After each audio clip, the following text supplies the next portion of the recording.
minutos, gente. A gente vai conversar agora com uma brasileira que está lá em Israel desde 2021. O nome dela é Andressa Barzilai. Andressa, para vocês entenderem, ela se casou com um israelense que serviu ao exército do país por vários anos. Ela é design de interiores, mas desde o ataque do Hamas, a vida dela, como a da maioria da população, está pausada. E a gente vai conversar com ela. Gentilmente aceitou o nosso convite para participar aqui do Morning desta segunda-feira. Seja bem-vinda, Andressa. Oi, bom dia, bom dia. Escuta, eu quero entender... Primeiro, obrigada pela oportunidade da gente falar sobre o que a gente está passando aqui também. É um momento muito delicado emocionalmente em todo o país, uma comoção absurda.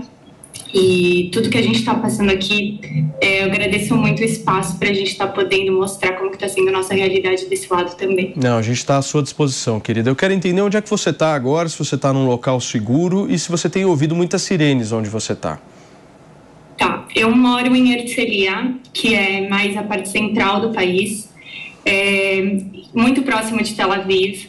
Aqui a situação é um pouco mais, totalmente diferente do que as pessoas estão vivendo no sul, né, no sul do país, mais próximo da faixa de Gaza.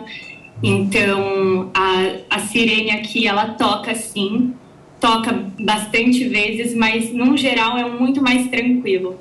Hoje, por exemplo, aqui em Herzliya, eu não precisei ir para o bunker e o cenário geral do centro do país é diferente do que a gente está vendo agora no sul e no norte, né? Agora com as coisas que estão acontecendo com o Hezbollah também. Perfeito. Maninho, você tem pergunta? Tenho. Andressa, primeiro, boa tarde para você, né? Bom dia aqui.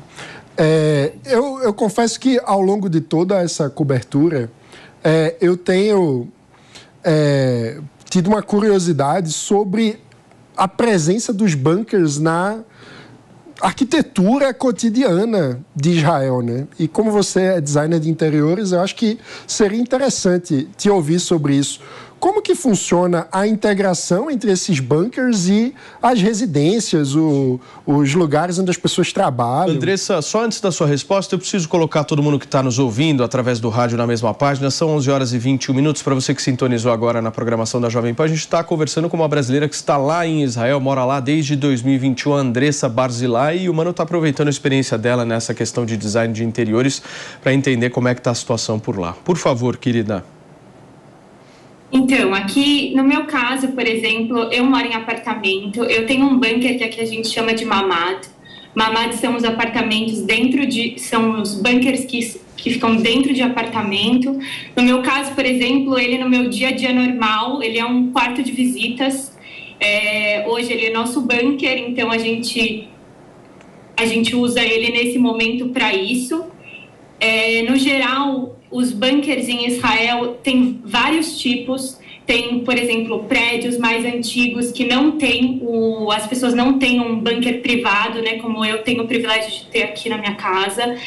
Normalmente tem alguns nesses prédios mais antigos, são miklat, que a gente chama, que são mais são compartilhados. Então, todas as pessoas do prédio descem as escadas, normalmente no subsolo, e tem um bunker para abrigar o prédio inteiro. Em alguns casos, nem bunker tem, então algumas pessoas, eu tenho inclusive amigos que passam por essa situação e precisam ir para as escadas do prédio. Essas são as orientações normalmente, sair da parte de dentro do apartamento e ir mais para a parte do meio do prédio, né? Que fica mais segura, sem janelas, sem coisa do tipo para cair algum destroço de um míssil dentro de casa e acabar ferindo a pessoa. E tem os bunkers públicos também, né, de bairros, por exemplo, na praia, quando toca sirene, pessoas estão na praia, tem esses bunkers públicos para as pessoas conseguirem se abrigar, né, se acolher num momento surpresa, e é isso, no modo geral. Pepe. Bom dia, boa tarde, Andressa. Eu estou curioso para saber como é que é o clima. Eu imagino que vocês estão passando por uma questão psicológica muito grande, né? O país de vocês está em guerra. E eu queria entender como é que está o clima coletivo em relação ao uso da cidade. Os restaurantes estão funcionando, o comércio está funcionando, os mercados.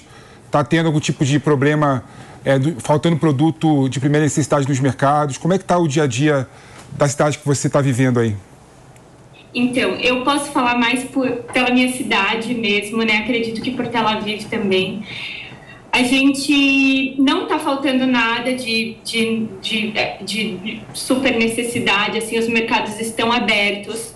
Eu, por exemplo, tenho feito minhas compras pelo telefone, eu tenho o telefone do mercado, mando a minha lista e aí eles agendam conforme a demanda para conseguir fazer a entrega, um mercado muito próximo da minha casa.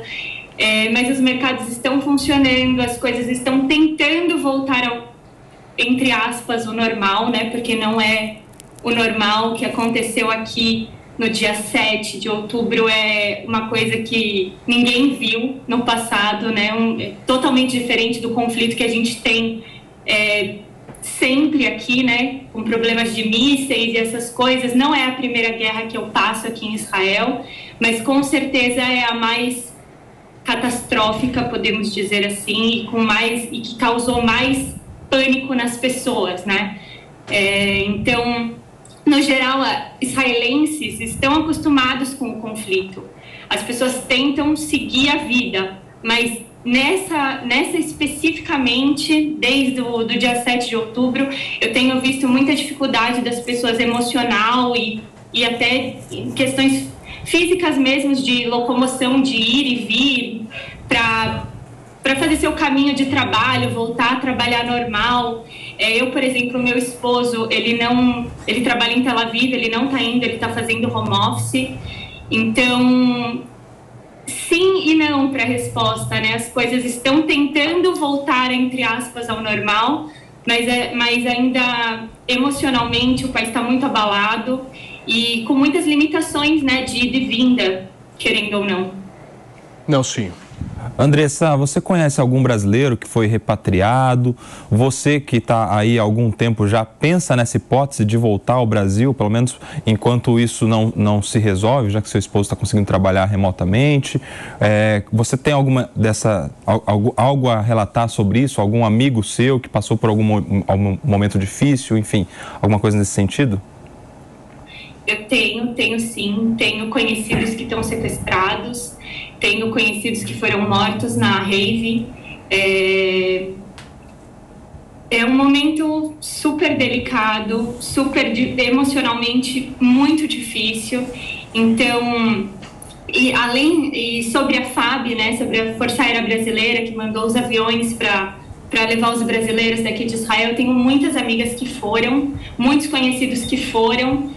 Eu, pessoalmente, nesse momento, não penso em sair de Israel, não penso em sair da minha casa, apesar de tudo isso que está acontecendo. Eu moro, como eu falei, eu moro numa região central, então eu ainda me sinto mais segura, que não é a realidade do sul do país ou agora do norte.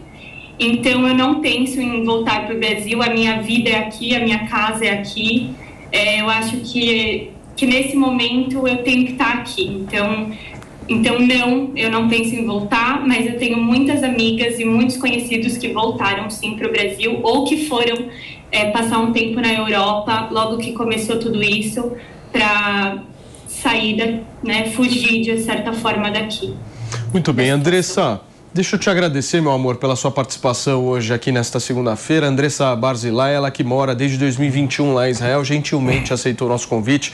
Está casada com um israelense que serviu ao exército do país por vários e vários anos, designer de interiores, e infelizmente está relatando a situação que ela se encontra hoje. Obrigado, Andressa. Um beijo para você e sorte, hein? Estamos na torcida por aqui para que isso acabe o mais rápido possível.